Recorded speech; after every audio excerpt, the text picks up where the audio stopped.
Hello everyone, there is a confusion amongst the students regarding eligibility criteria of UPPSC Assistant Professor Exam जिसके अभी forms आए हुए हैं। तो UPPSC Assistant Professor Examination की अगर हम बात करते हैं तो इस एग्जाम के लिए नंबर 1 आपके पास मास्टर्स डिग्री होनी चाहिए जिसमें 55% मार्क्स आपको चाहिए मिनिमम और 5% का कैटेगरी वाइज रिलैक्सेशन भी है। ध्यान दीजिएगा, ये जो 5% का कैटेगरी वाइज रिलैक्सेशन है, it is applicable to all the candidates, चाहे आप यूपी के रेजिडेंट हैं या नहीं हैं।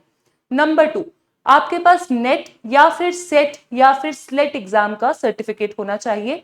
ये एग्जाम आपका क्लियर होना चाहिए। ध्यान दीजिएगा, पीएचडी ओनली काम नहीं करेगा, नेट का सर्टिफिकेट है तभी आप अप्लाई कर सकते हैं। नंबर 3, जो रिजर्वेशन का क्राइटेरिया है, रिजर्वेशन इन UPPSC assistant professor subject wise किस सब्जेक्ट में किस कैटेगरी की कितनी सीट्स हैं आपने देखा। यहां पे रिजर्वेशन को सिर्फ वही अवेल कर सकते हैं जो यूपी के रेजिडेंट हैं।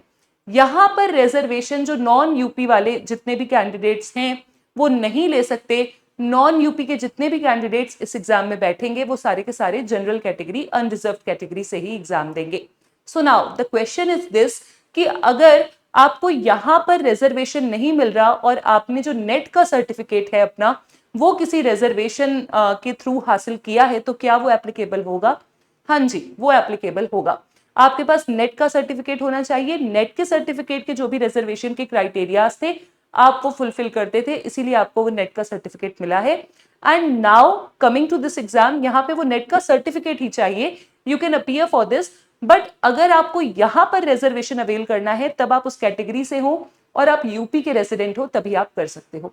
I hope I have cleared all your doubts. जो भी डाउट्स कमेंट्स आ रहे थे मेरे पास उनको सबको मैंने एड्रेस कर लिया है। Still if anything is unresolved please let me know in the comment box. Thank you so much.